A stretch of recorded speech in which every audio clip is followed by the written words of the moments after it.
Hello, Internet, and welcome back to Antiheroes Anonymous, or welcome for the first time if it's your first time joining us. I'm Ethan, and I'm the Dungeon Master for this 5th edition Dungeons & Dragons show. I will have some announcements and a recap, but before we dive into any of that, Nick, would you go ahead and take it away for some quick player introductions? Sure. Hi, I'm Nick. I play Embers of White Ash, the Sun Soul Tabaxi Monk. Hi, I'm Kay, and I play Lady Elwyn Amelos, who is an Elvish druid, and she's a Circle of the Land druid. That's what she is. Hello, I'm Melissa, and I play Charm, who is a Thri-Kreen Swarmkeeper Ranger. Hi, I'm Zach, and I play Vert, the Changeling Armor Artificer. Thank you, everyone. Those announcements, we'll run through those really quick. We premiere our episodes on Mondays on YouTube at 7 p.m. Pacific time. Throughout the show, we use a variety of custom items, custom lineages, custom monsters, all of that good stuff, so be aware of that as you're watching.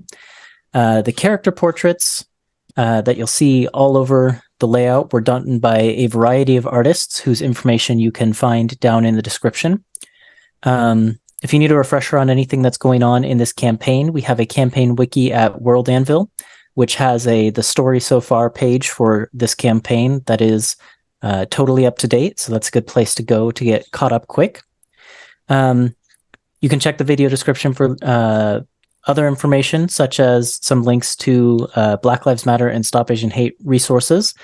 And finally, we just hope... before the finally, you can also follow us on Twitter at AntiheroesAnon if you so desire. And finally, we just hope that you enjoy the show, share it with your friends, and come back to watch some more. So, without any more of that blathering, let's roll the intro video.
And welcome back.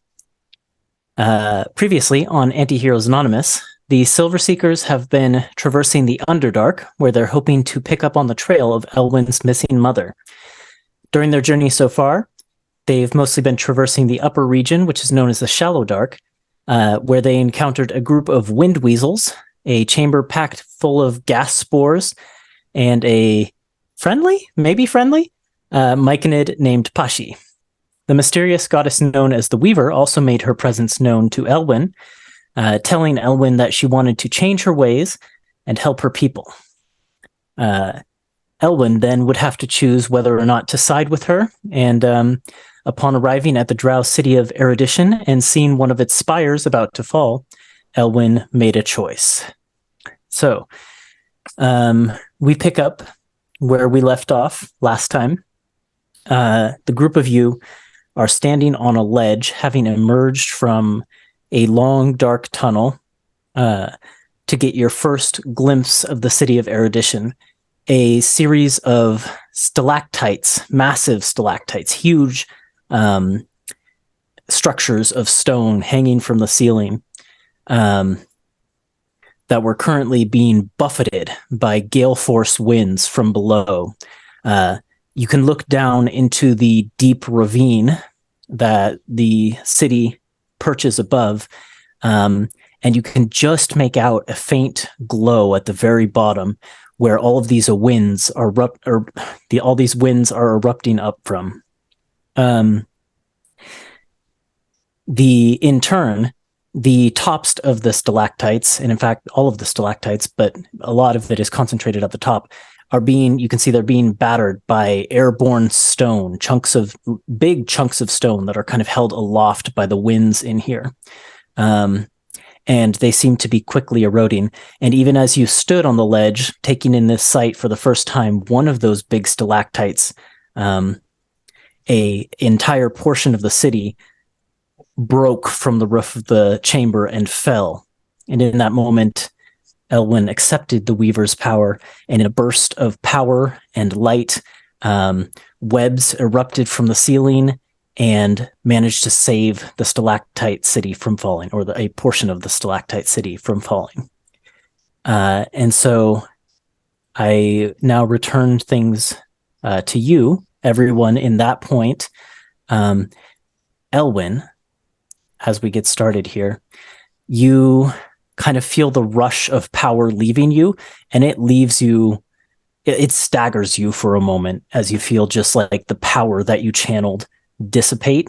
And as you kind of stagger a little bit and try and catch yourself, you lean on your staff and you realize that your staff has changed. Oh no. Mm-hmm. Oh no. Where once it was a single birch branch that split into 3 at the top, it is now seeming to be numerous thin birch branches that weave together in a sort of web-like pattern all the way directly up the staff. And you can still see the carved, intricate patterns of snowflakes on those web-like branches. At the top, they merge back into those 3 main branches and curve around the large shard of light blue fairy crystal. But as you look at the fairy crystal, it no longer just looks like it is glinting like moonlight on fresh snow. It also reminds now of dew on a spider's web in the morning. And you can add the Staff of Dual Divinity to your inventory instead, if you want. Oh no, instead? Mm-hmm. Oh no. He did say if you want.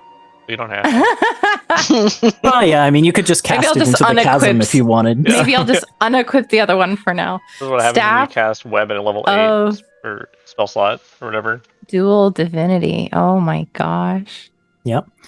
Wow. There's a lot of text, but I'll walk you through the main changes. I think Do I have to attune? Am I attuned to it? you are instantly attuned to it, yes. Okay. All right. You got the dexterity increase before. It previously increased your dexterity by 2, but now you also get a constitution bonus of 1. Oh. Also, that'll in help. addition to resistance to cold damage, you get resistance to poison damage. Oh. Shoot. Your bonus to your attack rolls and spell save DC goes up by 2, and you get another spell you can cast, which is Spider Climb. Great. Yep. Let's see. I was just thinking, is that even a druid spell? I was looking think for it that is. earlier. Is it? I think so. But even if it's shoot. not, you can cast it now. Great. You can, in addition to being able to walk on top of snow without sinking in, you can ignore movement restrictions caused by webs. Okay. So you could theoretically walk through Charm's web spell if you wanted to. Even though it's honey. Mm-hmm. Even though it's honey. Let's see. Sweet. The ice object you can create, I think, is bigger now by 5 feet. Oh, shoot. But the biggest power is at the bottom. And that's when you specifically access the Weaver's power. And I'll let you read that part. Oh, cool. So the saving throw issue. You can access the Weaver's power in one of the following 3 ways once per day. When you would fail a saving throw, you can choose to succeed instead. Oh, any saving throw. Yeah, That's you're great. legendary now. Oh shit. I'm a legendary I'm a legendary creature now. I have a legendary resistance. When a target would succeed on its saving throw against a spell you cast, you can choose to force that target to fail. Okay. As an action, you can work a minor miracle. This miracle can be anything within certain limitations determined by the DM. Some examples might include replicating a cleric spell of up to 5th level or creating a structure out of giant spider webs. there's something you want to try, work with the DM to determine if it's within the Weaver's capability. If you use this power in this way, you gain a level of exhaustion. So is that what just happened? That's just what just happened, but you aren't going to feel the exhaustion this time. Okay. I mean, I kind of... Okay. What lair actions do you have? Well, I can create up to 10-foot cube of ice. The big snowman. Big snowman. Shoot. Pretty cool. Damn. Yeah. Thank you. Yeah, and the Sounds I group don't of know. you... Weaver is unambiguously good then. Yeah. Totally good. Well. Just like Pashi. And the group of you see Elwyn kind of stagger after channeling this immense power out towards Erudition and saving an entire section of the city from falling down into the chasm. I'll grab think her she shoulders kind and of try and lurches. stabilize her a little bit. She kind of lurches forward and supports herself on the staff, and that's, I think, when she's noticing the changes, but she's kind of just, yeah. Right on the edge, too, almost tumbling into it. For Night Mantis leans over to you and goes, "Holy cow." I know, right? Leans over to me or to Vert? To Vert.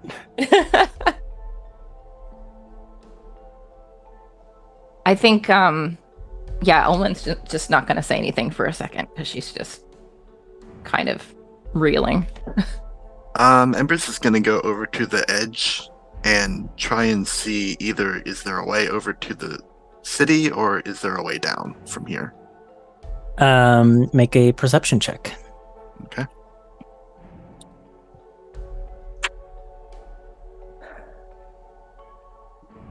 Ooh, 25. 25. Your dark vision range is 60 feet. So really, you can only see the city hanging out over the ravine because it's kind of lit up from within. There are, openings in it that you can see soft blue and purple and strange colored lights coming out of. Looking around, there's not like a stairway carved into the cliff to lead downward. And it does look like, as you approach the edge of the cliff, it looks like there was at one point a stone bridge here that connected this precipice to Erudition on the other side. The stalactite that hangs down in the middle of the ravine. But as you look closely at Erudition and you look closely here at the precipice of the cliff, it looks like that has broken off entirely, and you see some of those chunks of rock that are kind of held aloft by the winds in this chamber. Some of those look like they probably were the bridges between these 2 points. And they kind of swirl dangerously around the entire ravine, crashing into walls and the top of the stalactites and stuff like that.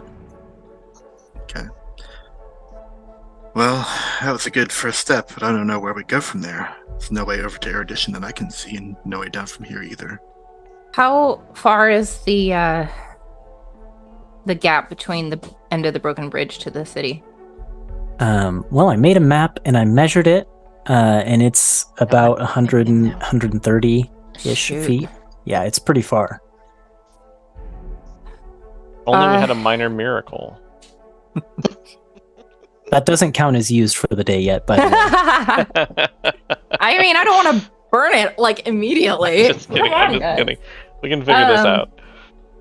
Well, is there a path to the city using the ceiling? Could we just climb up the wall across the ceiling and then lower ourselves down that way? yeah, I mean, you could try. Absolutely. Because, I mean, I can turn into an ant and ferry people. I don't know how far is the ceiling from the city, or how far of a drop it would be. But some of them are connected still to the ceiling. Sorry, I don't. Yes. I'm trying to visualize. Okay, let me really give cool you a thing slightly that better you're- description then. There are in total 8 stalactites. One of them was falling, and you caught it. So 7 of them are still anchored to the ceiling, but even from here, you can see that there is severe weathering going on each stalactite. The one that had fallen was one of the smaller ones, kind of in the cluster off to the far left of the city.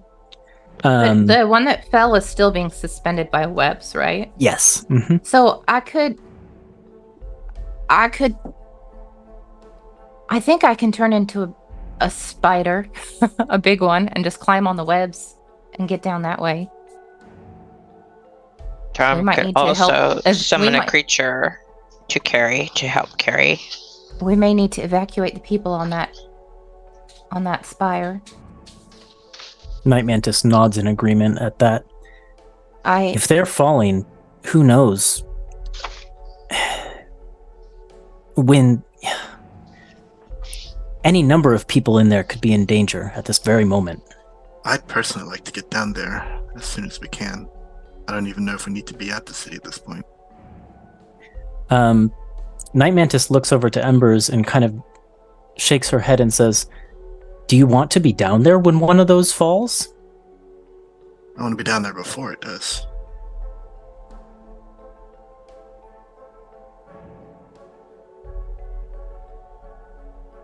Well, I mean, if we can stop the wind, then we can save the rest of the city from falling. But Exactly. do we need to stop in at the city first before we go down there for anything? I mean, I don't know what kind of... raises her hand. Yeah? Yes, Nadia. I don't mean to be rude, but do you even have a plan for how to stop the wind? Something creating this much power. I mean, this must be an incredibly ancient and powerful artifact we're dealing with. Bert knows how to do it. She looks Leave over it to me. Bert. Okay. I mean, I'm just saying, even my boss is like a master artificer, a master crafter when it comes to magic items, and I don't think she's worked with anything this powerful, as far as I know. Well, if there was anyone here who could help us, don't you reckon they would have done something about it already? Maybe they don't have a way down.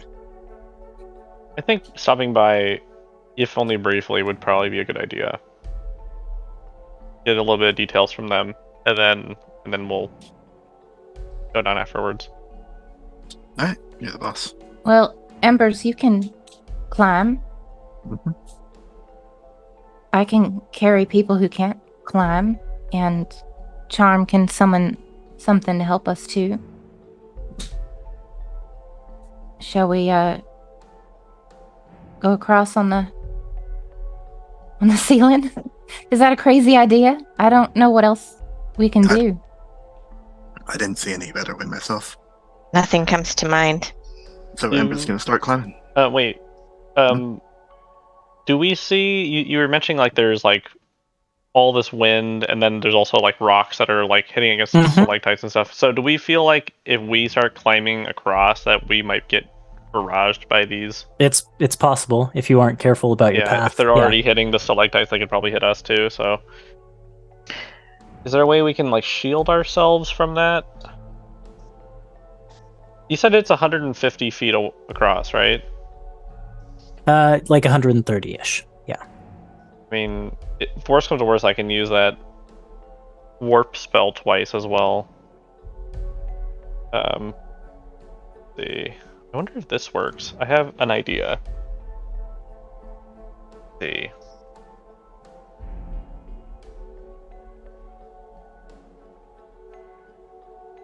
I might be able to create some kind of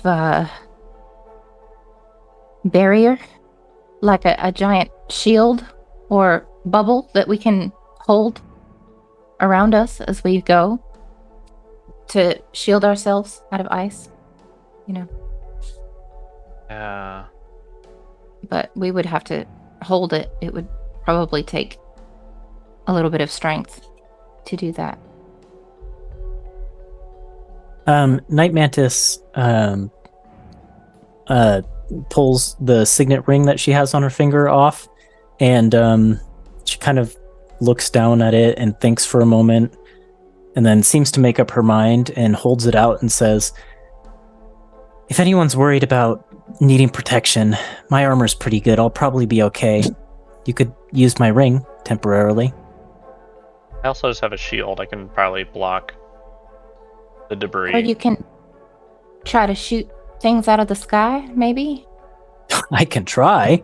I can also try. If it's coming at you, I mean. She twists the nozzle over to her thunder cannon. And then you hear Vert's, what is it?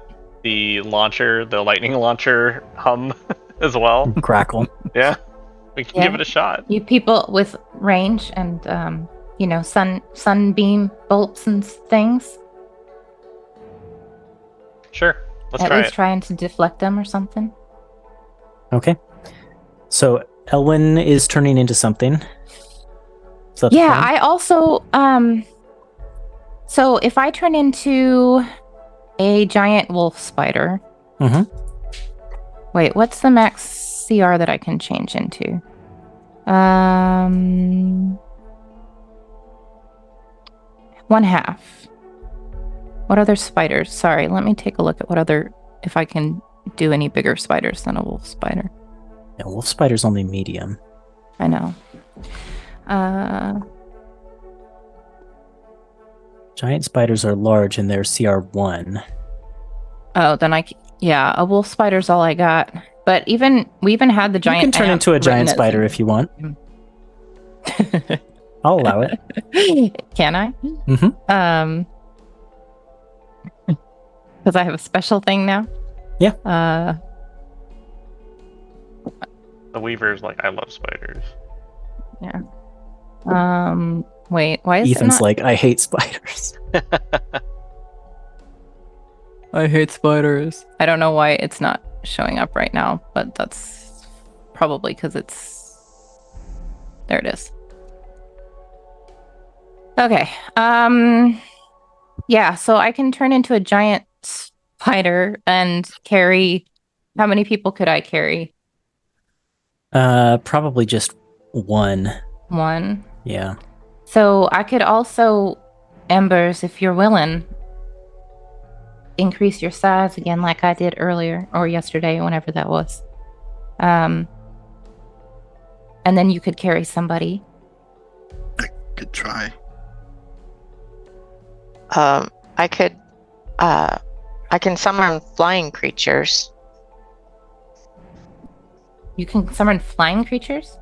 Yeah, I can summon a flying creature, but I'm not sure how many it can carry. What if instead of increasing my size, you decrease somebody else's? I could also do that. You also have a potion for that. Oh yeah. So we could get 2 people to be little. We also Yeah, have a if potion for one person climbing. is tiny, you could carry 2, for sure. I could? Mm-hmm. Well, how many people do we need? Oh, and we have a potion of climbing too, don't we? That we could do. A reusable potion of climbing. So, how are we going to do this?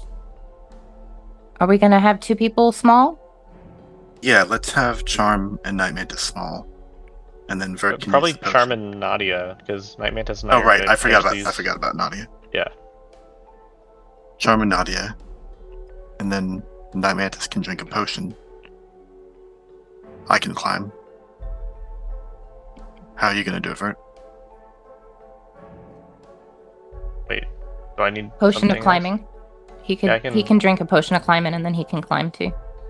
Okay. That's still one person unaccounted for. Who's So- wait? Do we only We're have shrinking 2 people, right? Is that yeah, right? shrinking 2 people? Well, do we need to shrink 2 people? We just need to shrink 1 person in order for me to carry 2 Yeah, people. if we're the people that are shrink can double up with the people that are normal size, so we should be okay, right? So Yeah. if I've got Nadia and Charm, we'll shrink Nadia. Charm will be full sized and I can carry both of them. Okay. And then Do we have 2? Embers and climb Vert can potions. climb. What about Night Mantis? Yeah. Let me look at what she's got. Shrink her, and she can come on the flying beast. Whatever I decide on, the hawk or a giant owl or something like that. Can you summon a giant owl? Because she probably doesn't even need to be shrunk then. She can just... It just says a small beast. I don't know. Oh, But it Well, says if it's a small, small then, beast, it yeah. can't carry Yeah, any of yeah. us. Yeah, Even if no. I reduce someone's size, it's not going to be able to carry. but a small beast it's could carry a tiny creature. I will But I say. can't make anybody the- tiny. Not that The she needs potion to you be got from fun. Nadia can though. Oh, it can? Yep. Oh. I see. Because reduce only does one size category. Yeah, Although the the potion weight- from Nadia does 2 categories. The weight is reduced to 1/8 of normal. I will With say it though, before you go ahead and spend resources on it, you're not sure how well flying will go in this chamber that you're in. That makes Yeah, sense. because flying. Remember the rules? Flying speed Yeah. 0. Why It don't we might just Oh. get whipped around. Why don't we just take like 2 trips then? Then we don't have to, use all these fancy things. That Yeah, work. I mean, I can be a spider for Yeah, exactly. It's only for 150 like feet what or 2 whatever. hours or something. Yeah. So I can make multiple trips, Let's and try we can that. have See how. we can have people standing on the edge and shooting, protecting us. Watching our back or whatever as we go. Okay. So the plan is Elwyn is going to spider ferry everyone one at a time. I can do that too. Well, Embers can I can just climb. get across on her own because she's got a climbing speed. Sunbolt stuff. You might need to hitch a ride when we get to the webs. I don't know how sticky the webs Yeah. are, but so we're not going to use a potion. I don't think let's we not need to. spend any resources. yet. We'll just take the time to take multiple trips. Okay. All right. And I just kind of step back and roll my shoulders a bit. And I guess the flurry of snowflakes as they attach to my body, the way they coat starts looking like webs instead of like snow until my form shifts and grows and transforms into a giant spider. You roll your second shoulders and your third shoulders too. No. No. But I am a slate blue giant Right. spider. Who's riding on Elwyn first? I'll go. And then Embers, you're going to start climbing. So the two of you set up you start climbing up the cavern walls. Now, Elwyn, you have a spider climbing speed, Mm-hmm. so you don't need to make any sort of athletics check. Embers, you're going to have to. That's gonna be athletics. It will be athletics in these winds to try and climb. That's gonna be tough for me. Fortunately, the DC will be lower than if you were trying to descend because the winds are coming up. If you were trying to descend, the DC to climb would be very high. Okay. If you didn't have a spider climb speed. Elwyn, you don't have to make that check, but I will need both you and Vert to make dexterity saving throws to dodge airborne debris as you go. Cool. Okay, so I Cool. gotta make my acrobatics or athletics check. Natural 20. Oh, dang. Okay. Dodge all of it. Like Mara. And mine's a 10. A 10? Yeah. Your giant spider form takes 6 points of bludgeoning damage. Okay. But you manage to get across the ceiling and onto the web and begin descending down that way towards that far spire. Embers, did you roll the athletics check? I did, and I got a 17 plus 0 for Okay, 17. that's good enough. Since you're only going up instead of climbing down, that's good enough. You manage to keep pace. Well, your speed climbing is a little bit decreased in these winds, so you don't quite keep pace with the spider. But yeah, shortly after Elwyn arrives at the top of the webs, you arrive there too. And they are indeed very sticky. Is there a bridge underneath that I can position myself over? Now that you're over the city, you can see that all of the bridges between spires are broken too.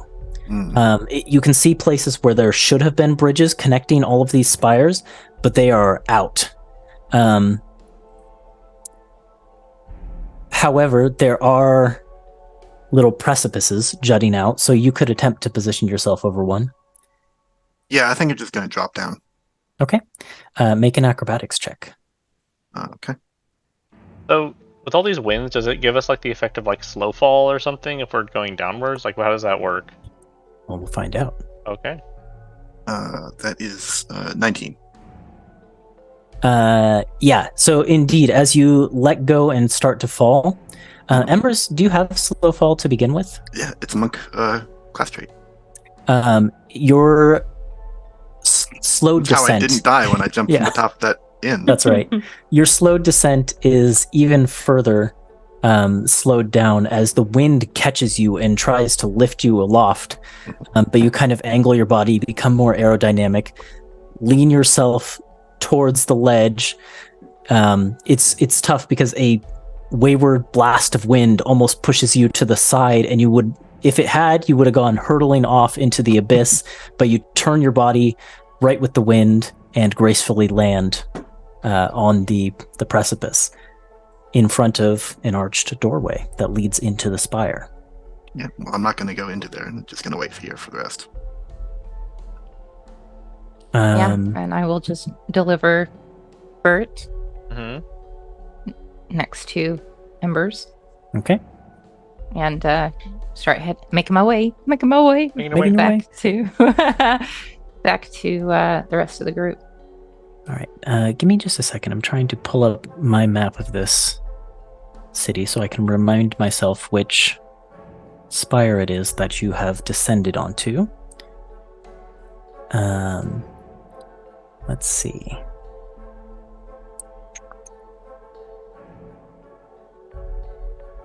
Where's my list of spires? There we go.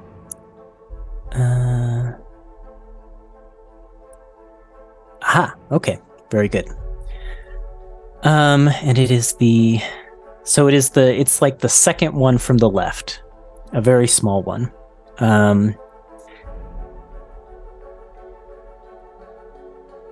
There. Cool. Elwyn, you make your way back. Who's going to take a ride on Elwyn next? Charmwell, Okay. you're muted, but I saw you raise your hand, so I'll come over and just basically like bend down a little bit, wait for the next person to get on.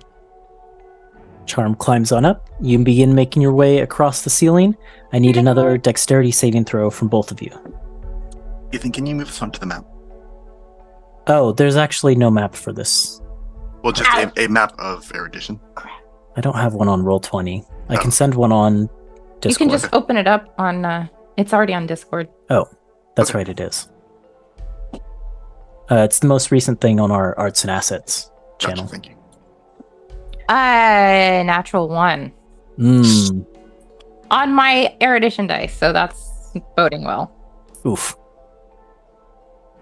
And how I got did... an 18. Okay. Charm, you're fine. Elwyn, spider form takes 2 points of bludgeoning damage. Okay, But you managed to deliver Charm just fine. much Make health your do way you have? back. How much health do I have? Yeah. I'm still good. Okay, because Got I think I can cure wounds you, right? Yeah, You If you could. need Wanted it. to. Do you need it?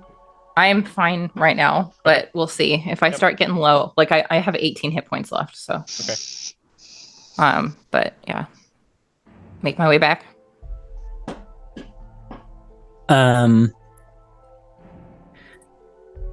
Who goes next? I guess it's just It's Nadia between and Night you and Mantis you. now. The players have made- Night Mantis will kind of gesture for Nadia to go next, and she's just kind of training the scope of her rifle, down the ravine, trying to see what she can see, stuff like Mhm. that. Mhm. Okay, dexterity saving throw for both of you. Nadia rolled a 2. Oh, that's much better. I think that's a dirty 20. Okay, this time you're fine. Nadia takes some damage, Mm-hmm. but not that much, only 2, so that's not too bad.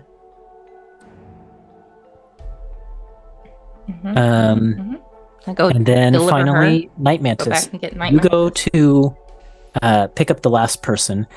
When Elwyn departs this time, the group of you have been standing kind of in this doorway that leads further into the spire, and what you've seen inside of this stalactite that hangs from the ceiling is that it is not just chambers carved from stone. It actually seems to be a pyrite geode. So there's these like shiny black crystalline structures that the entire inside of the stalactite seems to be comprised of. Oh wait, sorry. No, you're in a different one than I thought. It's not pyrite. It's not pyrite. It's a white quartz geode. So they're more like white, a little bit see-through. Yeah. And as you've been standing there, after Elwyn departs to go get Night Mantis, the final member of your party, you start to see a couple people, poking their heads out from places, trying to, looking in your direction. You see a lot of people who are like clutching injuries, like broken limbs and things like that. They seem to have been hurt or like scraped up in the fall and the sudden catch of the webs. But you don't see anyone who looks severely injured. And as Elwyn, you're waiting for Elwyn to return, one of these figures begins to stride forward towards you. And as they do, a number of other figures, probably only 3 or 4, kind of fall into form behind them. This individual has, let me find my description. A masculine appearance. He's very kind of short and stocky, like especially compared to Embers and Charm, very short. And he's wearing kind of like a white uniform that has a kind of like a chitinous plate armor over it. On his back, he seems to have some sort of advanced metal rifle. And he has a sword at his waist as well. And you can see he has a number of scars on his face and arm, and his short-cropped white hair, he's a drow man, has a streak of red on the side. And he comes striding towards you looking not very happy. Okay, looks at, I'll step up. Yeah, I'll step up to greet him. You lot! You the ones who did this! He gestures up towards the ceiling. What part of the ceiling is he gesturing towards? He's just gesturing upward. Generally towards the webs above. That Elwyn produced? Mm-hmm. That's right? Yep. Well, then you're in a lot of trouble. Why? And he strides forward and he's like, I need to know which one of you did it. She's on her way back. What's the big deal? Wait, we saved part of your city and we're in trouble?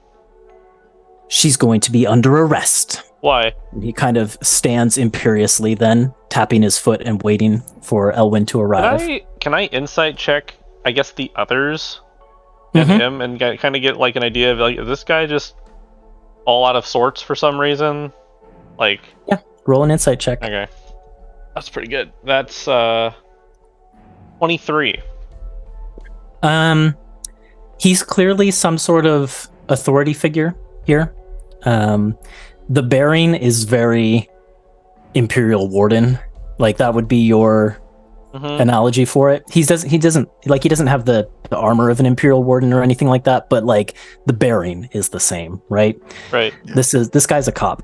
Yeah, Embers takes a step up to Vert and says, no, she won't. But what about like the other people that kind of step forward with him? Like, are they like totally on his side? Like, oh yeah, No. Yeah. Okay. Not entirely. They mostly look shaken. I see. Like he doesn't look terribly shaken by the fact that the stalactite he was in was just plummeting. But the rest of his group, who are wearing similar white armor and like chitinous breastplate, they don't look to have weathered the recent trauma as well as he has. they look like they're still like bewildered by the fact that they're alive. Okay, really. well, because I'm normally bad cop, I'm gonna play bad cop. But so I'll yeah, I don't think we've introduced each other, sir. What's your Captain Theron Mysick of the Stoic Sentinels. Mysick? Oh, nice to meet you. We're the Silver Seekers, and I mean, if this is a bad thing, and I'll gesture to the webs, we can dispel them immediately, right now, even if you want. It's not a matter of good or bad or lives saved or lives killed. It's a debt created to a god. The divine is absolutely forbidden in Erudition, and your friend committed a crime against our law. When she gets here, I will put her under arrest. Nah. No, but see, that doesn't make sense, because if she didn't do this, you wouldn't be here to put her under arrest. So it is about that time that Elwyn arrives with Night Mantis. Night Mantis kind of touches to the ground with a 3-point landing, jumping off your back. And Elwyn, you see that your friends have been met by some sort of group of armed individuals, led by this short, stocky man in a white uniform.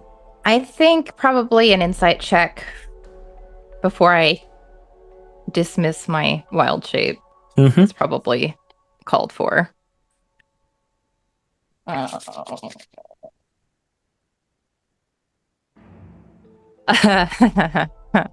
That is, I am. That's 23.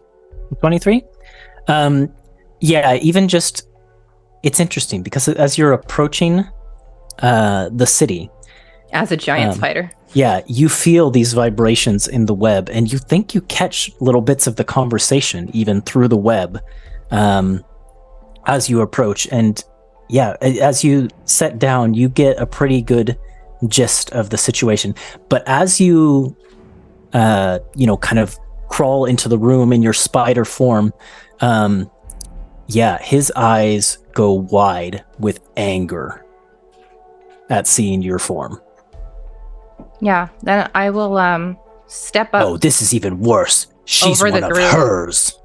I will step, because I'm very big, so I assume I can just kind of walk over the top of everyone to get in front of them before I drop my shape. So I'm standing in front of the group. Yeah, and as you do that, he pulls the gun off his back and holds it in front of him, and it says, "As I've already told your friends, I am Captain Theron Mysick of the Stoic Sentinels, and you are under arrest for colluding with the divine and using their power within the bounds of Erudition." I will hold up my hands and say, "Forgive me, I knew not your laws, but I have done what you accuse me of, so if you need to arrest me, then take me." I don't have time for this, Elwyn. we really don't. He kind of when you said that she wouldn't be arrested, Embers, were you speaking loud enough for him to hear? Yeah, that was the intent. Okay, that's what I thought. Yeah, he flashes you kind of like a smug look, and he goes to pull off a set of manacles, and kind of goes to reach for Elwyn's hands. It's a shame, though. I understand your position, and I don't disagree with you. But I would hate for all of us to die here because you take me under arrest right now.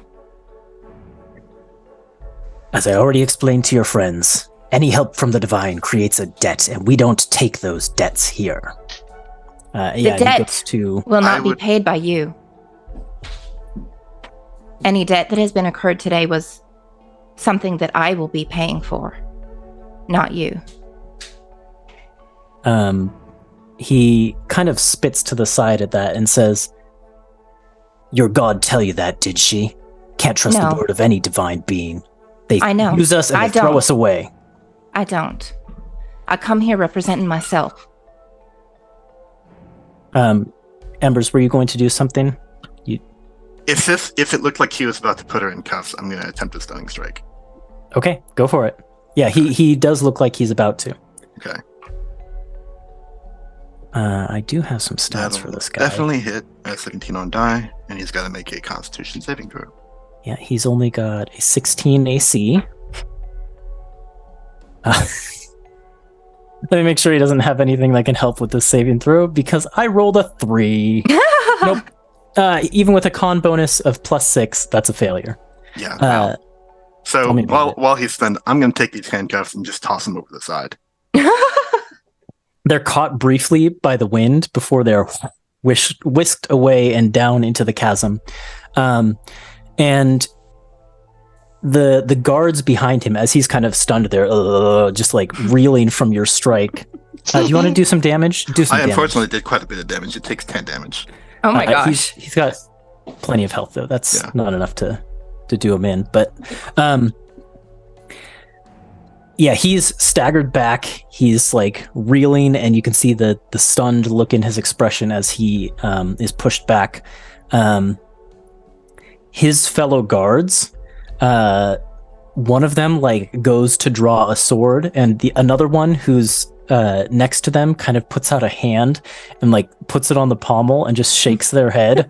And they start to back off. And as they do, one of them seems to catch sight of something down the hall from where you're at and start a little bit. Can I see it from where we are? As you look down the hallway, your attention drawn that direction by these guards, you see a woman, almost unnaturally tall, with a like extended neck and limbs that kind of emerge almost a little bit too far from her white and gold accented robes. She has this white silvery waist length hair that's tied up and back that seems to have a streak of gold dye woven all the way through it. And this drow woman, did I write down her eye color? I think she has, like amberish eyes. Strides down the tunnel towards you and puts her kind of willowy hand on the captain's shoulder, and then gracefully twists herself in between the two of you so that she can look down at him. Around this time, Stunning Strike just lasts one turn, right, Embers? Yeah, to the end of my next turn. So yeah, not that long. Around this time, the stun seems to start to be ending, and he's coming out of it. He goes, "Oh, that's it. That's the last straw." And he's going to like raise the gun, but she's now in the way. And she just kind of puts a hand on his shoulder and says, Now then, Captain, that won't do. I know that you object to the lawfulness of what was done here, but you're a learned man, as much as any of your stoics are. I know that you have to go through stringent legal training to get to your position. You should know that any policy that's currently under advocacy is not applicable. One cannot be arrested under those situations. And as you know, I am currently advocating on this topic. And you can see his eyes blaze with anger, but he knows she's right. And he starts to raise an objection, and she says, "Now, before you quote Article 3, subsection C, second stanza, know that it can be refuted by a subparagraph on the next page of the charter."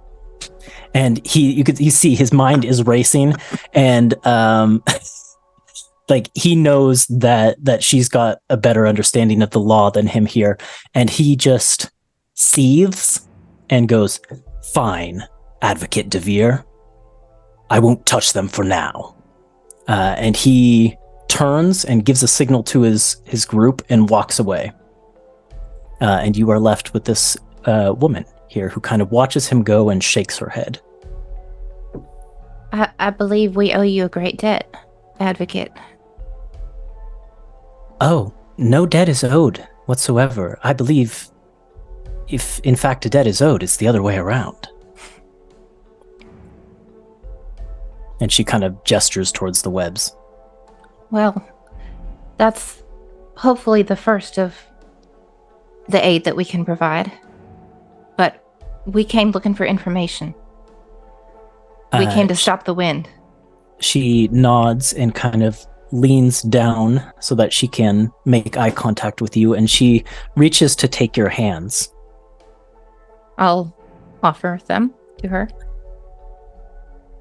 I have been waiting so long for you to do just that, Lady Elwyn Amelos, of House Amelos, Minister of the Old Faith and Shepherd of the Tundra. And she smiles. Yeah, Elwyn just kind of stares at her. I'm sorry. How do you know me? She turns and kind of gestures for the group of you to walk with her. I'll look around at the rest of us. Greg. Night Mantis shrugs, and Nadia goes, "Yeah," nods her head. How tall is she? She's probably not she's not taller than Embers or Charm. What makes her seem so tall is that her limbs are so thin and long, and her neck it looks a bit her neck is she just has this very tall appearance to her, even if she's not necessarily taller than Embers or Charm. I was gonna say we're getting dwarfed here, Elwyn. Charm is The Stoic Sentinel, he was definitely dwarfed by her. Yes. Know how Tuppence feels now. all the time, Yeah. 24/7. So we'll just follow her. Okay. She leads you through passages, and you can see that there is an entire, series of structures carved out into this. It's not like it's just a cave. There are, buildings and stairways and roads, basically, that go through this. As you walk through the stalactite, go ahead and any of you who want can make an insight check. Oh, yes. Oh, I missed my tower. Yes. 17. Ooh. 17 for Vert. Just a 10 here. Okay. 24 for Charm. 24 for Charm. 28. 28. Okay. Charm and Elwyn will get a little bit extra, but all three of you notice the people of this spire that you see. All of them seem to be you see people going back and forth with books and scrolls and things like that. You pick up on the fact that the people you're seeing in this area are mostly scholars. The other thing you pick up on, let's see.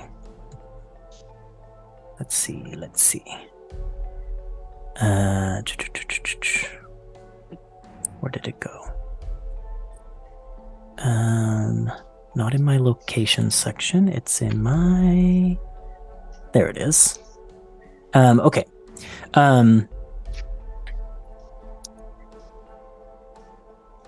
You mostly see the people in here, all of every single drow person, and the population does seem to be mostly drow, but there's a few other sorts of people that you see here, and I'll get to them in a minute.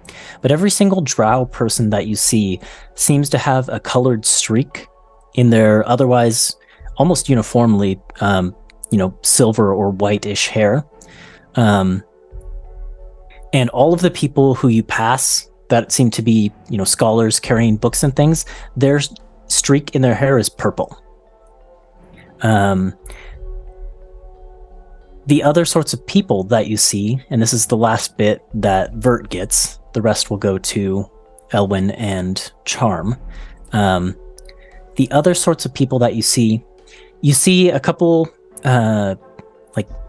gnomish looking people, with purplish skin. You see a couple, dwarf looking people with bluish to purplish skin as well.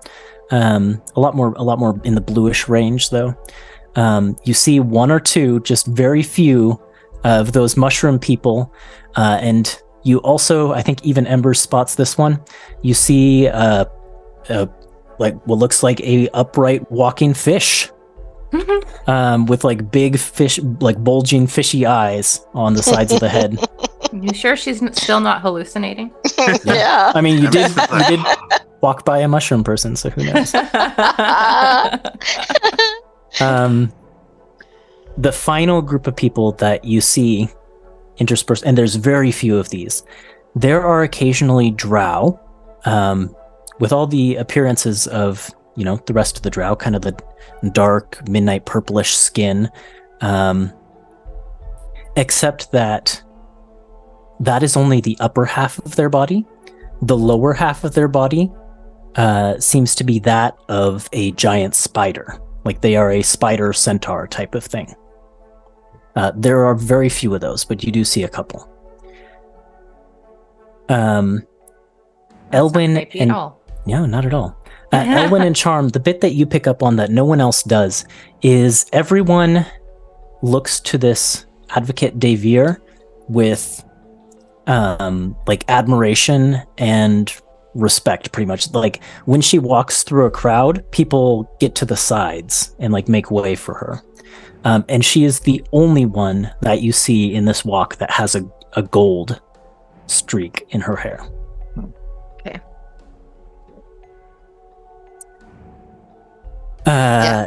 Before you mentioned everyone respecting her and everything, Charm was already drawn to her, like in an admiring way. Like, whoa, she's amazing. She shut the dude down, that's for sure. Yeah, and she takes you to what seems to be an office within sort of like almost like a university. Hold on, let me double check that. Here. Let's see. Yes, she takes you to what seems to be like an office in a university building, and ushers you inside, and then goes to sit at the desk. There's kind of like a high-backed chair behind it, and there's plenty of seating in this room, like couches and other things. The couches seem to be made of like mostly wood, but the cushions are like made of what looks like a fungus or something like that. Yeah. And she says, "Please have a seat." Thank you. I'll like usher everyone into the room. Take a seat. The group of you come at a time of dire crisis for this city and its people. I have worked long years to pave the way for what would be needed to save these people in such an emergency. Did you know about the Nexus? Did you know this would happen? She shakes her head and says, "No, my goddess did not know exactly what would happen. I think she was aware of the Nexus, but she didn't know that it was sought by this League of Terrors. I think you are aware of their presence." Yes. She did know that at one time, someday in the future, these people would come into danger. It is not an easy life here in the Underdark, and she recognized that something would threaten them one day. And so I have been here. And others before me have been here.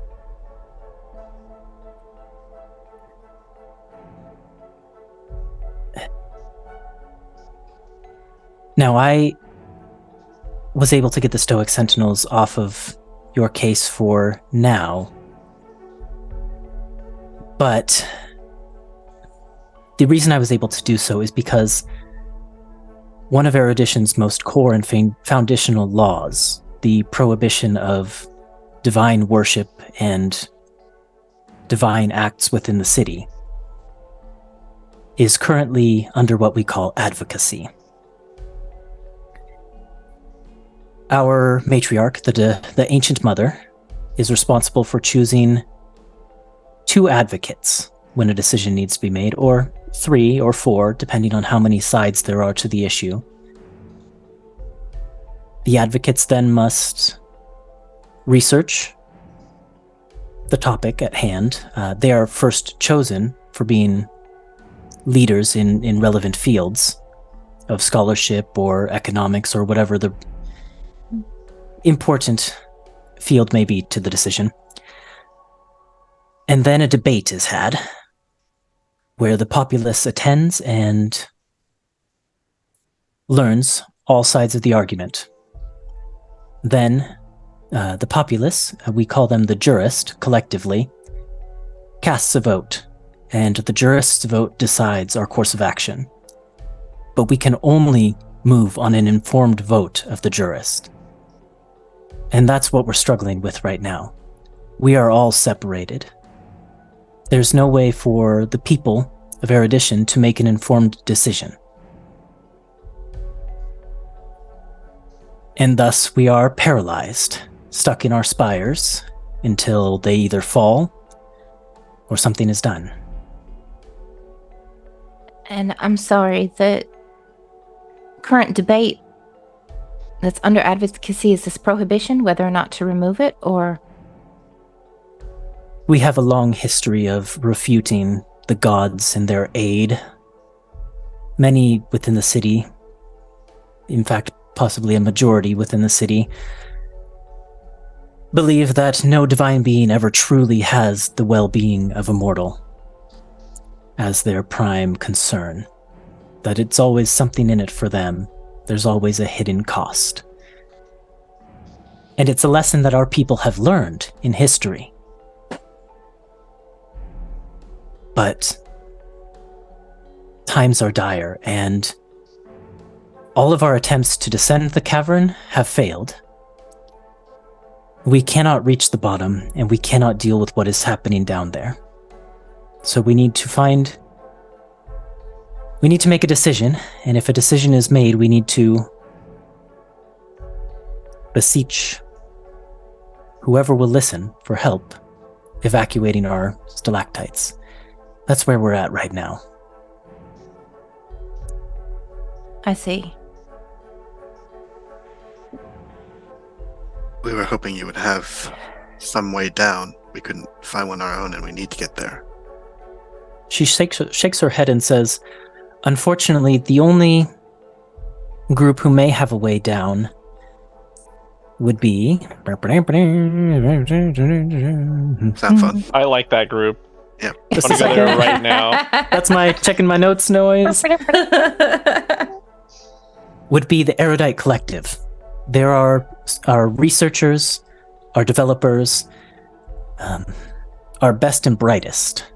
Now, unfortunately, our connection to them has been cut off. We have no way of communicating complex messages to them. We have ways of communicating simple messages via mirrors and illuminated crystals and things like that, but nothing complicated.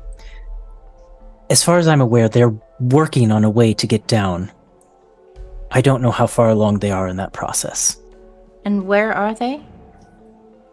She unfurls a map of the city on her desk, the very one that the group of you have before you.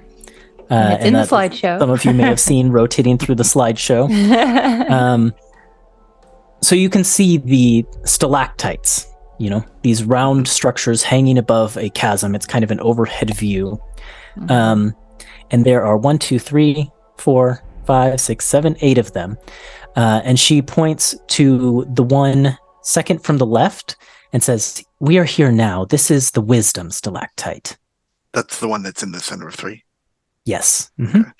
She points to the left and says, "This one is order." I need to find my list of stalactites here. And she says, "This is the headquarters of the Stoic Sentinels, but unfortunately we were trapped with the captain and his loyal guard when the bridges went down. So we are stuck with him for the time being. She points to the Interesting one choice to, of words.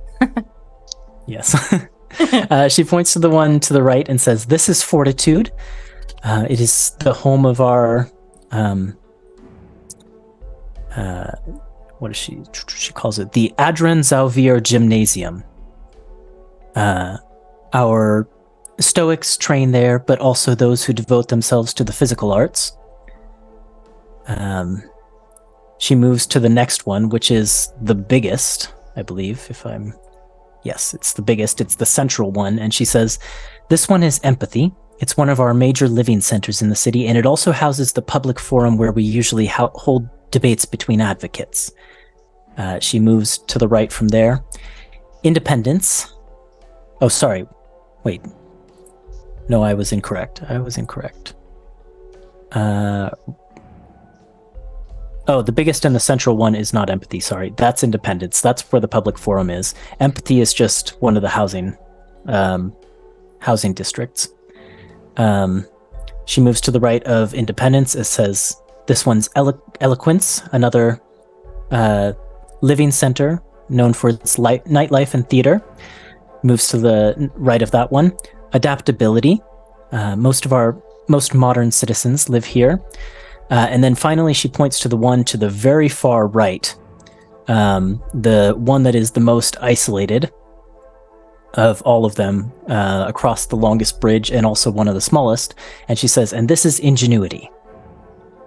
That is where the collective does their work. Unfortunately, some of their experiments can be a bit destructive, so early on in the history of our spires, we saw fit to isolate them, just in case. Long way to get there. Indeed.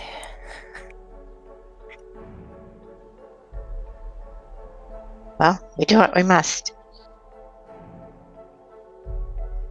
I mean, I could get us there the same way I got us here, potentially. I mean, they're all still attached to the ceiling of the cave, right?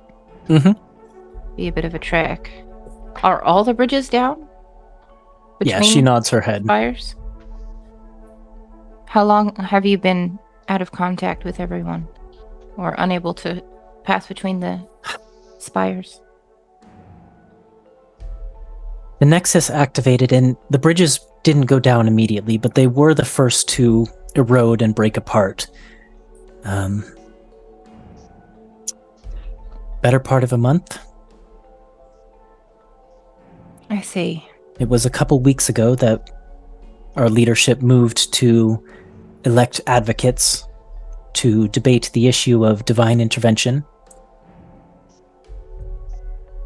I have been preparing my case. I am ready to make it. I just need a way. Well, even if you make your case, there's no guarantee you'll get the help you need. She looks Elwyn in the eyes and says, "I will get the help I need." Who are you asking for it from, if you don't mind me asking? She kind of leans back and says, "I was under the impression that the Weaver had prepared you for our meeting."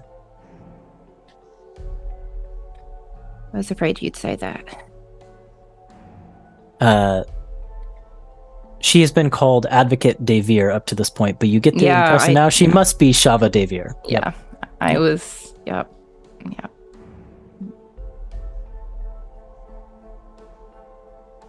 Now, I know that you have reservations,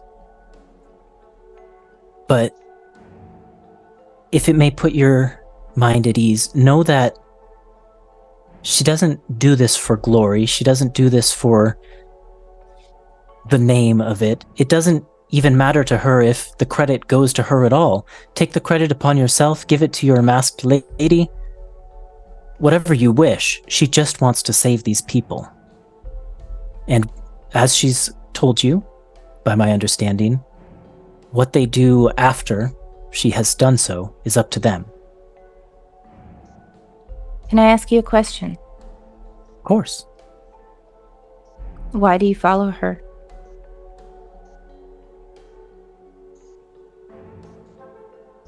I saw who she was before. I know who she was before. And I have seen that she is changing. She wishes to make a new name for herself, and I think that's admirable. You can see it even in the way that she's taken a new moniker. No longer is she Hinasim, goddess of treachery. No longer is she Lolth, demon queen of spiders. She's the Weaver.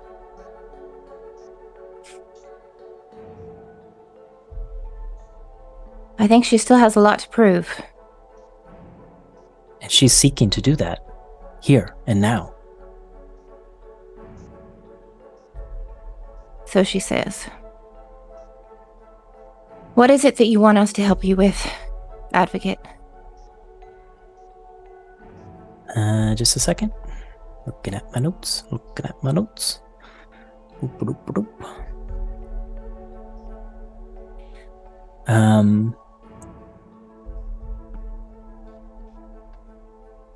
Yes. She says, my fellow advocate, Ethereal Tassir, is These names, man. I know. Well, there are elven names. I know. You asked for it. Do you want me to spell that? Yes, please. EFFERIL space T apostrophe SIIR. And while we're doing meta information, the pronouns are she, they for Ethereal Tassir. So either one of those. Very good. Okay.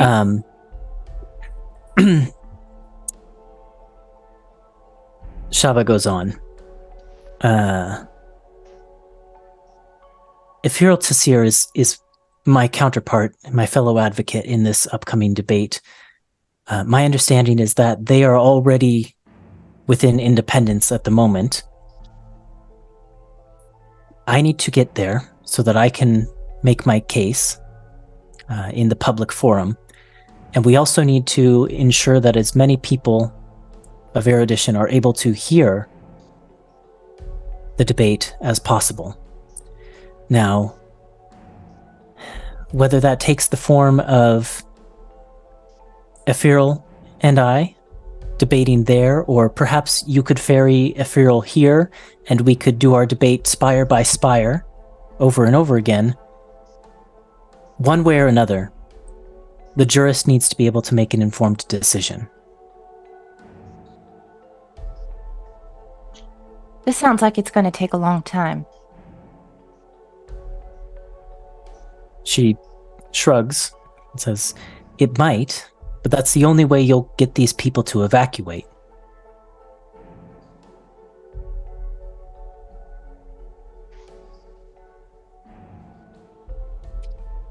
I look at the rest of my party.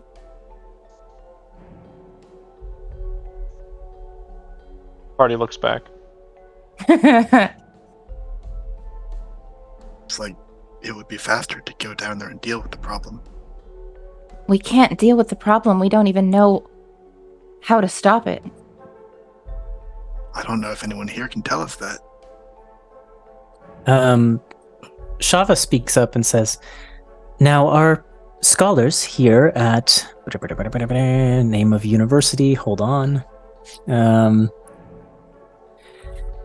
At Taal University of Higher Education have been working on possible solutions to what is happening with the Wind Nexus down below. I'm not sure how far along they've gotten, but I can find out. They may be able to provide you with information that you need to deactivate it once you're down there. However, I think you'll find getting down there to prove more of a challenge than you expect. I'm not sure it will be as easy as you think. I don't think any of us said we thought it was going to be easy to begin with. Your best option to get down there would be to work with the Erudite Collective. But as I said, I'm not sure how far along they are in their project. It's possible they still need more time for that anyways.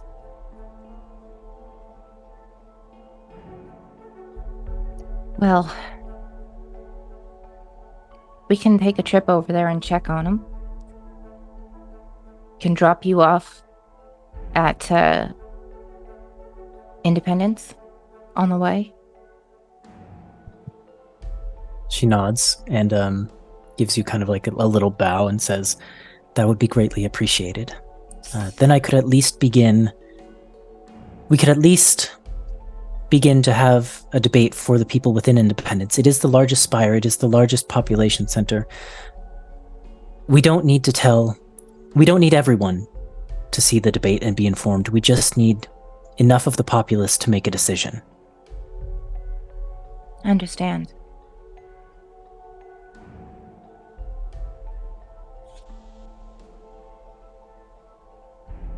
I don't want to make a decision for the group without the group's input, so I look back at the group Well, for we're gonna have to do agreement this, or then. dissent. She stands up and says, "I can give you a minute if you want," and she goes to walk out of the room. "Take my office, please." Thank you. We won't be long. Yep, and she closes the door behind her. I think having a conversation with the collective wouldn't be a bad thought until, just to see what attempts have been made, what advances have been made, and then make a decision from there. If we can take care of this without relying on a god, that's the way I want to do it. We may not have another choice. And since while we're on our way to the collective, we may as well ferry her over to Independence. Yes, who knows what inventions they may have come up with by now since they've been so isolated. And that was their whole goal, was to try and figure out how to get down there anyway, so they've had a month to do it. Or weeks at least. Vert might be able to speed the process along if we can get him there. Mm-hmm. Should we... Sorry, what is Vert going by? Yeah, what disguise are you wearing right now? Or are you just yourself?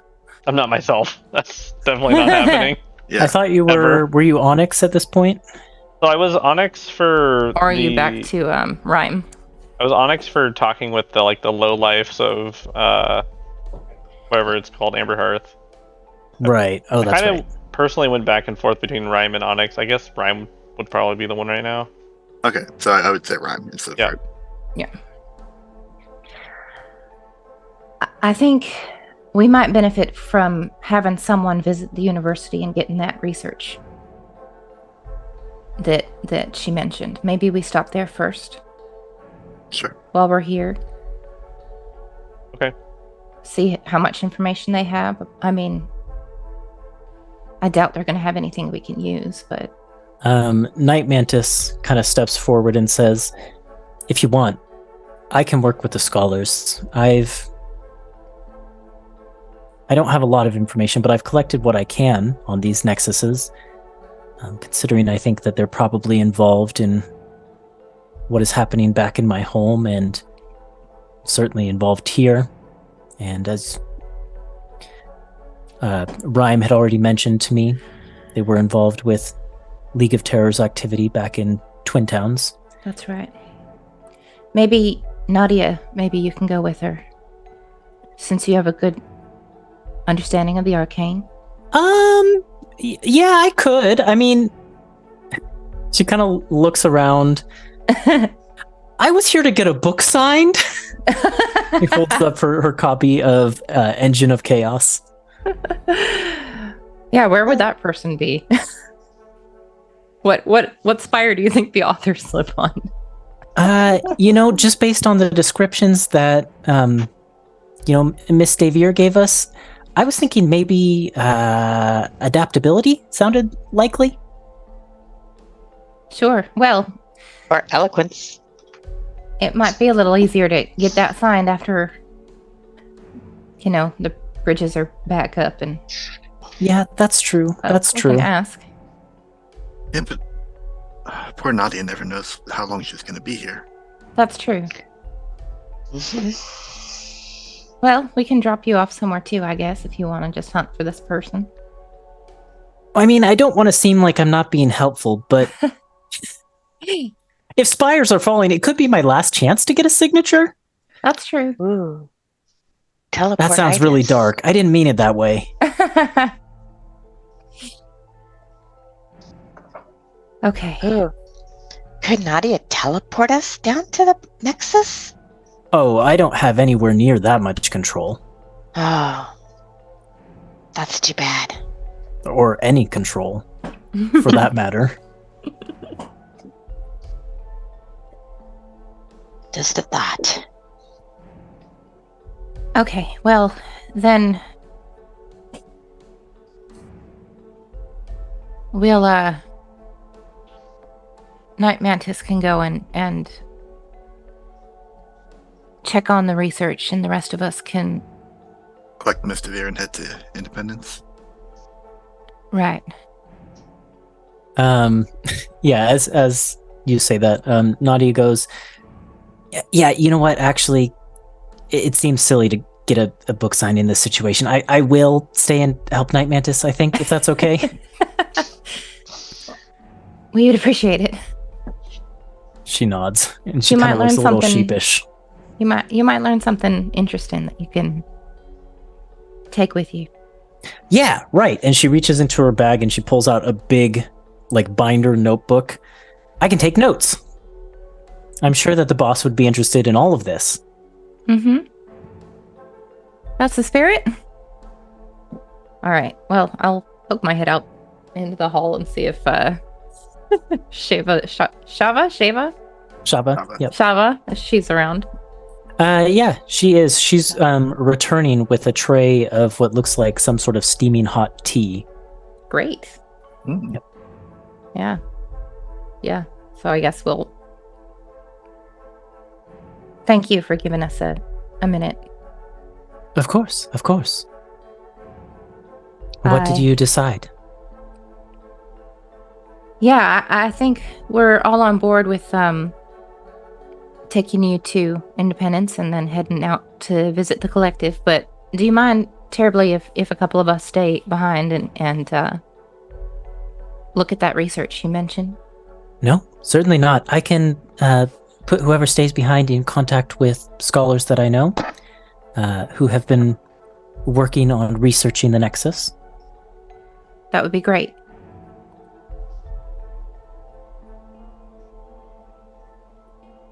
Mischief, She looks to you.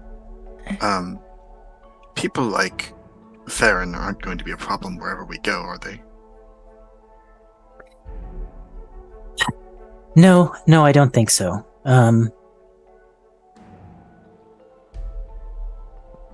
She strides over to her desk and pulls out a piece of paper. It looks like the paper is probably made of slightly different material. It's definitely not made of like standard, trees Wood or whatever. pulp, yeah. Yeah. But she pulls out some sort of, parchment-like material and starts writing on it. And then she rolls it up into a scroll and seals it with golden wax. And hands it over to you and says, if you get into trouble with anyone, all you should have to show them is the seal. But if it comes to it and they need to read this, they should cease to give you trouble. Thank you. Oh, it's no trouble. It's really just a list of all the laws and legal codes that support anything that you're doing in the city under my name. Understood. That's awesome. Well, shall we go? Do you need time to prepare, or can we? She goes and grabs like a small notebook. What else would she need? Like a pouch that seems to have like flashcard type things inside of it. Some quills, some parchment, a couple of books that look like big historical tomes and things like that. There's also some on like science, and you see a couple on philosophy, and she throws those into a side bag. And she kind of takes inventory of everything there and says, right, I think I now have everything I need in order to support my defense. I'm ready. Charm offers to carry it for her. Oh, yeah, the extra arms, of course. Thank you. Could this have counted as a short rest? Sure. Cool. So I get my wild shape back. Not that I needed it because I get 2, and you get your that 1 key point that I sent your back. key point back. It was worth it. Yep. That was a really, really well placed key point. All right. Then I guess she gets Night Mantis and Nadia where they need to go. And we'll head out. Yep. Night Mantis and Nadia, as they start heading off, they're kind of chatting, amongst each other, and with the scholars that they were connected with. And you watch them heading down the hallway, and there's a flash of light. Oh no! And all of a sudden, Nadia is gone. Oh no! She didn't And get Night her Mantis, plus sign. Night Mantis is mid-sentence, and she just kind of looks back to the group of you and gives you this like shrug and like big eyes with a little bit of a roll. Oh, how disappointing.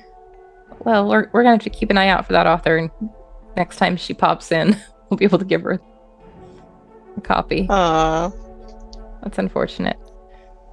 Okay, well, so yeah, the question about ferrying, are we going to be doing one at a time again, or how do you want to do it? Because I can only carry one person at a time. Do we think it's going to be the same type of danger? Probably. Probably. Mm-hmm. Shorter distances, though. Yes. How far is it between now? These? From here to the Independence Spire is actually probably a similar distance to what you... maybe a little bit less of a distance. So it's probably like, 100 feet instead of the 200 you had to go to come to here, probably. So, the creatures that you can summon, Charm, were you able to summon? You were able to summon a giant ant before, or was it just a small ant? I can't remember. Can you summon something large enough to carry you while it climbs the way that I carried you before? That's what I was wondering, because when I click on Summon Beast, it doesn't give me a list. Mm-hmm. Well, Summon Beast, you pick Beast of Land, Beast of Sky, or Beast of Water, right? Right. And then the stats are set based on which one of those you choose. Yeah, but it's always a small beast. Mm-hmm. Oh, but it's always small. Yeah. And so Beast of the Air probably wouldn't be very useful because flying is difficult here. Same with water, so you'd probably be looking at land. Land does get a climb speed, but it's not a spider climb, so it would suffer the same difficulty that Embers had. Well, and then it's small, so it wouldn't be able to carry anyone anyway. Mm-hmm. So I think we might need 2 small people. Right? If we're going to try and do this in one trip. Oh, do we need to do it one trip? That's what I'm asking. Are we going to do multiple trips again? Might as well do multiple trips, right? Yeah, sure, I guess, but yeah, we can do that. Okay. It'd be 3 trips though, because I've got to carry 3 people across. You see the ocean of climbing that I have. Well, let's see. I could also enlarge Embers, and then Embers can carry someone, and I can carry someone. Sure, I'd give it a shot. I'm not the strongest person in the world. That's true, but if you're enlarged, doesn't that give you bonuses to? I think it gives you an extra... You might get advantage on strength stuff. I'm not sure. It's probably... Until spell ends, I have advantage on strength checks. And yeah, I'd actually love to be enlarged because... It's important, though, because if you're carrying someone, you'd probably be at disadvantage, so it'd be like a flat roll still. Yeah. But if you're on your own, it'd be advantage. I do still have a +0 to this. Strength stuff? Yeah. Yeah. I was really lucky to make it last time. Yeah. I can make you enlarged, and then you can try to carry someone on your back, and then I can carry someone, and then if you want to drink a potion of climb invert, then you can, or rhyme rather, then you can climb yourself across. Yeah, this also could just do it gives that way. advantage, so. I mean, if we have to, that's fine. If we have to.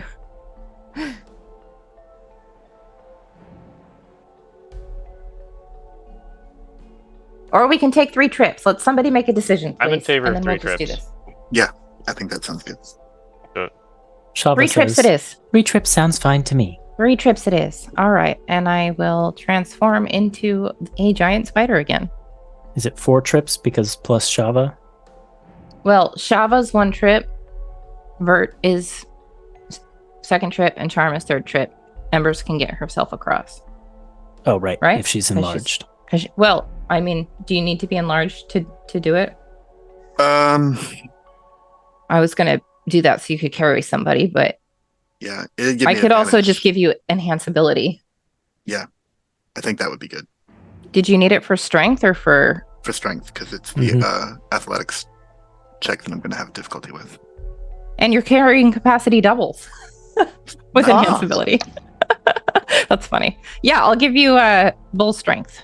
Thank you. Enhanceability to give you help across. And I will wild shape into a spider.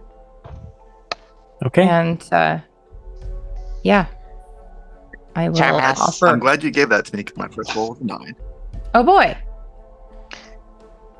And I will, I Um, guess Charm offer... messages, Embers. So does that mean you can carry me now? I'd love that. I think Embers says back the spell lasts an hour. Let's find out.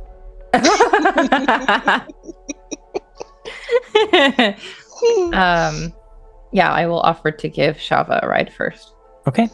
Yeah, as you begin to climb up the stalactite, up the web, and onto the ceiling, Shava reaches into her robes and pulls out something and chants a little prayer. And as she does so, a wave of gently glowing reddish light kind of shields the two of you. And rocks batter against it, winds push against the two of you, but no need to make any sort of check because Shava protects you Nice. with a shield of faith. No, that's not how the spell works, but that's how, that's what he That's how it uses works for. here. You're the DM. It could work however you say it works. To get the two of you across. So that's one trip made. As you settle down or set down on Independence, that's the one you took her to, right? Yes. The biggest spire. The one with the forum. You Yeah. get a glimpse inside, and this is like a big open space. It looks like there are roads here going to, other spires. There are structures and houses that you can see, but a lot of this seems to be like a central communal space, almost like a big park. And in the center of that sort of, big open central communal space is what you assume must be the public forum. Let me see if I have a description of the public forum here.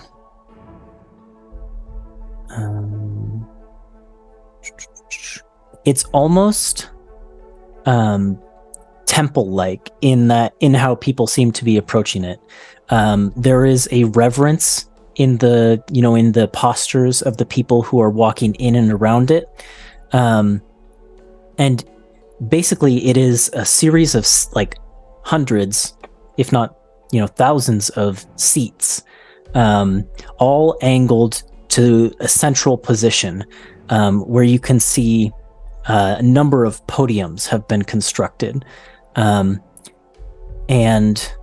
even standing here, you can tell that like the acoustics of this place, looking around, is all focused on that central area, such that speakers in the middle can be heard by the entire gathered stands. And yeah, the people who walk by it and in and through it and in it definitely tread with reverence. The other thing I'll say about Independence, while you are here, where is it in my notes? Is that it is a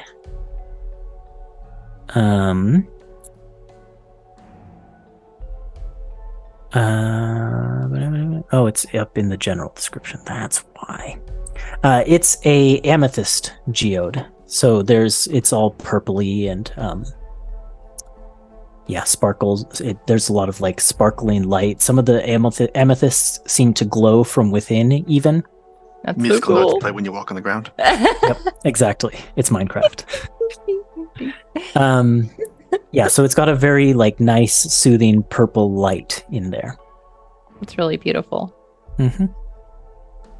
Okay. And she says, "Thank you very much, Lady Elwyn-Amelos. I appreciate that quite a bit. I've never ridden on Spiderback before. That was delightful." Well, it's the first time of everything. You say through your mandibles. Oh yeah. I guess I don't say anything. I just click, click, click. Welcome to Charm's world. I forgot.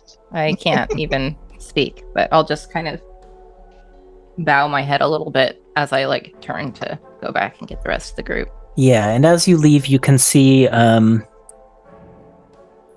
see, an individual walking up to Shava with a little bit of an entourage themselves. Kind of a slightly more, plump, more like robust body on this figure. One of those like spider centaur people comes walking this direction, and they have kind of like gold framed glasses that kind of have a little bit of a chain that loops around the back of the head, and there's a gold streak in the hair, as you recognize the second advocate, Ethereal Tasir. Seems to be walking towards Shava, and Shava kind of gives a bow and moves to greet Ethereal. I'll go with Shava. Oh, did you climb over as well? Yeah, I made I rolled a 9 and then a 17 thanks to the bow strength. Good thing for the 17. Yes. Okay, then if you go with Shava while Elwyn goes back to get someone, Ethereal comes up and sees Embers and says, My, a visitor. Shava, you do keep interesting company.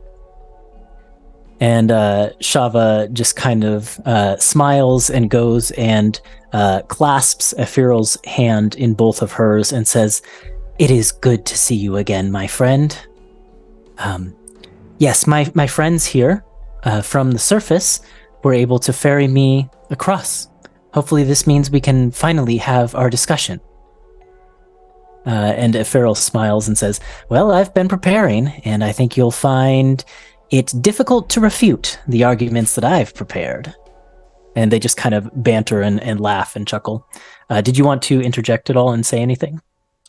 I did. I wanted to tell Shava, if it's allowed, I wanted to give testimony, if that's all right, on behalf of the gods.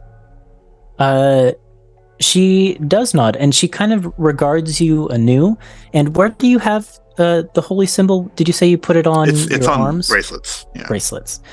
She regards those as if kind of seeing them for the first time, and she says, Oh, it is, testimony is allowed. Yes, that could be arranged. If you wish. I don't think I would want to speak publicly. I'm not... Yes, that's understandable. How are you with writing? Oh, much better. Essays are perfectly acceptable as submissions into this, and they can be read aloud to the court by myself. So that is a perfectly fine way to enter your testimony. Oh, good. Thank you.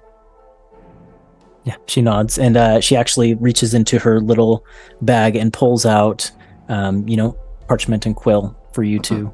I guess Yeah. it wouldn't be a quill; it would be like, An ink cap mushroom. no, it's more like a fern type of thing. Like it's like an underground.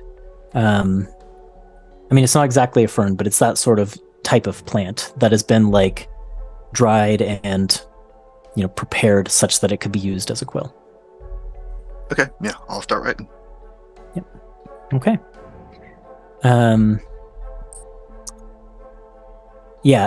She and Ephiril talk for a little bit, but then Ephiril kind of makes excuses about needing to, put in final preparations and enter testimonies of her own and that sort of thing, and goes off, leaving just Shava and you.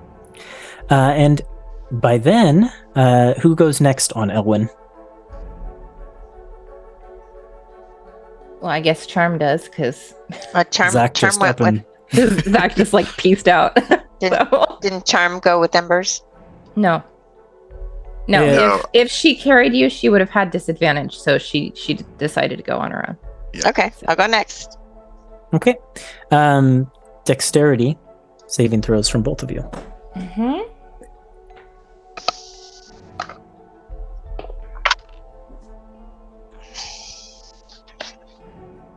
Oh boy. That's a 12. I got a 15. Okay. Charm, that's just what you needed, so you don't take any damage. Oof. Elwyn, you take 4. 15 is the 4 points high- of damage to your spider form. high DC. Okay. These rocks, they're being whipped around by the winds. It is chaotic. That's fair. so- And I'm kind of a big target, so makes sense. But yeah. So Charm touches down. You can see Embers is scribbling on some parchment, while Shava seems to be sipping tea out of a thermos on like I a give park her bench right next to Embers. Give her bag back. Oh yeah. Oh, yes, thank you very much. Oh, I guess she didn't have her bag to give you parchment then. Well, maybe she gives you the parchment now. Yeah, now she there does. must Now have she been does. Yeah, some around. this whole time There Embers has just been like standing off in the corner, like frowning and mouthing to herself, thinking and shaking her head, like prepping in advance for what she's going to write. Mhm. That's great. And then I'll go back and get Vert Dexterity saves. Once more time. once more time. Once more time. 19. Pass. 15. Pass. Okay. Yep. This time goes without too much trouble at all. The two first of them time I make it passed across. that. How many times I had to roll it? It's the first time I passed it. And everyone is now in the Independence Spire. Embers, I do want to say one more thing. While you were climbing, Mhm.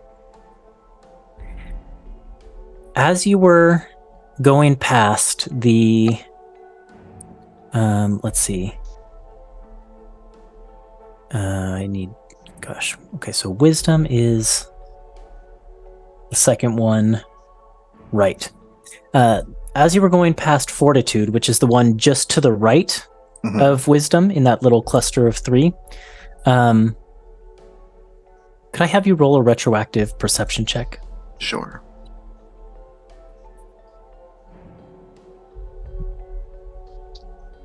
Ooh, 22. 22. Very good.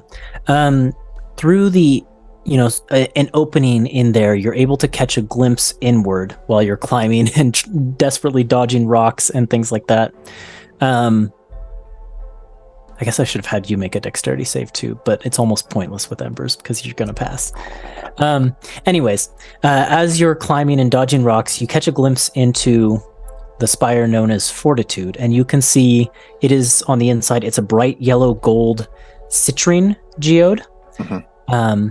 And you can see inside there are numerous figures in what look like the same sort of like flowing, loose attire that you see described in like your martial arts manuals as ideal for practicing martial arts, and you catch a glimpse of people going through like katas and things like that, similar to the things that you've seen in your martial arts manuals. And you rolled a 22? Yeah. That's real good. I'll give you 2 more things. You see a statue that kind of seems to be overlooking the gymnasium, carved from the geode itself, of what looks to be an elven woman with a sword raised high above her head and a mask on her face, just how Elwyn has described the masked lady. And this statue seems to be overlooking what you take to be the Zauvier Gymnasium. Okay. The other thing you notice is amongst all of the drow and other Underdark individuals that you see within this spire training, and it's kind of weird. They haven't taken a break from their training despite the crisis, but they're at it. You see an individual who seems to be leading them, but this individual is smaller than the rest and seems like maybe a halfling. But they seem to be like leading, groups through these exercises. Huh. Okay. Mm-hmm. I'll have to check that out later when the whole city's not in crisis. Yeah, Yes. When the world isn't ending. Mm-hmm. But then everyone makes it to Independence.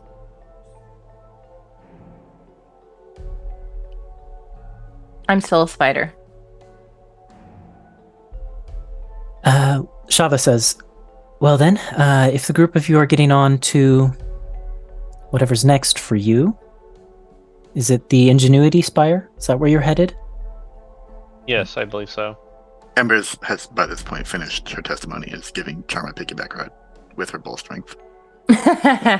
She collects the testimony and kind of gives it a quick read and tucks it into her bag. Thanks you for it, obviously, and then says, that being the case, I think that I will go inform the Ancient Mother that we are ready to at least hold our first round of debate. It's possible we may need to hold more depending on how many citizens are within Independence at the moment, but we may be able to get a vote based on how many are in here. We'll see. I need to speak with the Ancient Mother, so I will leave you to your business. Thank you. Good luck. Thank you. And the Weaver's blessings be upon you. And she turns and walks away. Who's the Weaver? Or just kind of looks up at where all the spider webs are like saved to the type like you did that. Kind of. What was that stuff about the Demon Queen? You want to roll a religion check, Embers? Sure. I don't think I'm actually trained in religion. But let's try it. I got a natural 20. No way. Wow. Yeah.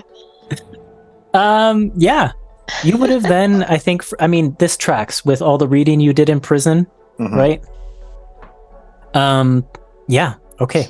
Let me pop open my note on Elven lore. Here we go. Well, shit.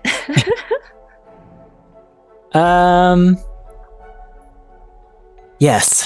Lolth, Demon Queen of Spiders, formerly goddess of treachery and lies, was one of the 8 elven sisters who ascended to godhood out of, the sheer adoration of their followers. She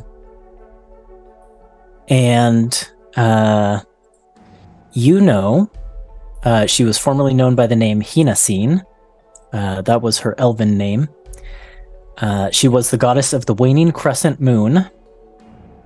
And you know that she has a historic connection to some groups of drow. what you know about that historic connection is that at one point, she betrayed Corellon, who is thought to be kind of the prime elven deity, and only intervention by Sehanine, Hinasine's sister, saved Corellon's life. The details of that are a bit fuzzy, even with your natural 20.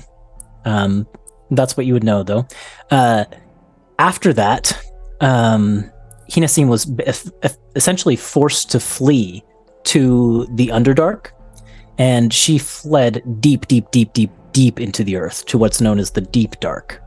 And what history says that from there, she went even further. She went through some sort of means of magic or a portal or something like that into another plane known as the Abyss, where she took up residence and effectively took on the mantle of a demon lord.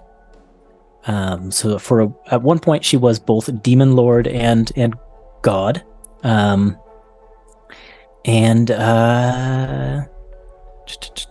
Yes, that's what you would know about her. You wouldn't know the name Weaver, though. That's not in any books. I guess I would look to Elwyn and say, are we talking about Hinasine here? Elwyn is still a spider. I know. I'm just like waiting for a nod or a shake. Yeah. Yeah. I mean, Elwyn will not intentionally not give you anything. She's not nodding. She's not shaking her head. Although Shaba did mention the name Hinasine when we were in her office. Mm-hmm. That's true. So Elwyn will just kind of turn towards the exit and bend down to let someone get on. Like, let's go. All right, I'll hop on. Empress will let Charm down and start climbing again. Okay. You all know what to do. That was fun. Thanks.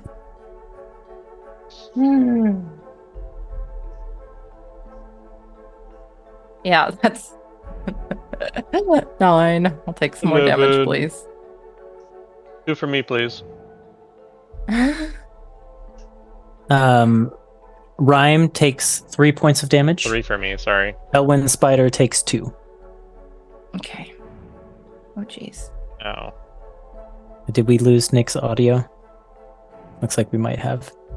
Charm, did you make a acrobatics check? Or sorry, dexterity saving throw? Dexterity. Oh yeah, I passed. It's like a 26. Nice. Yeah, no damage for you. And how did Embers do? Well, I rolled another 9 and then a 19. Perfect. Okay. And then this time, just, for posterity's sake, let's also get a dexterity saving throw for you. Okay. Should have been doing those even though you were climbing, but I was like, Nick already made a roll. Does a 16 pass? Yes. Yeah. So Embers That was an 8 on manages to climb herself over. Brag. And you are going all the way over to the Ingenuity. Ingenuity. Spire. Yeah. Listen, some of us can cast God-powered webs, and some of us can climb real good. Okay. Yeah. I take my brags where I can get them. You all alight on, the precipice that probably once held up this end of the bridge, and you look into the Ingenuity Spire, and you are met by two individuals. Come out to greet you. One of them is a drow of kind of average height, and sort of rather androgynous appearance. Their kind of short, well-styled hair is marked with a purple streak that you now know marks a scholar. They wear kind of like comfy tan cloth pants that are belted high on the waist, and a collarless button-up shirt is underneath what looks to be like a white lab coat. And they're standing with kind of like a slouched, almost a little bit like I don't want to say nervous, but kind of like awkward stance. And the other person is masculine in appearance, seems to be one of those kind of like light blue skinned dwarven folks. He's got a bald head that just has bushy white hair growing from the sides. Like the top is bald and there's just bushy white hair from the sides. And from his ears. His ears have a lot of hair in them. And he's got an orange highlight in his hair, which he includes not on the hair on the sides of his head, but in the bushy eyebrows on his face. He's got his highlight over his left eye. And he is kind of covered in soot. And he's got on like an apron that you would recognize Vert as like someone who's been working at a forge. And he's the one who speaks up and he says, "Well, this is funny. Who the hell are you?" And his eyes kind of bulge, and that's where we'll end tonight's session. That was great. That's great. Yeah. So thank you for playing. Thank you to anyone who tuned in to watch. We'll be back with more of this on a Monday in the future, 7 p.m. Pacific time. So hope to see you then. Bye. Bye. Bye. Yeah.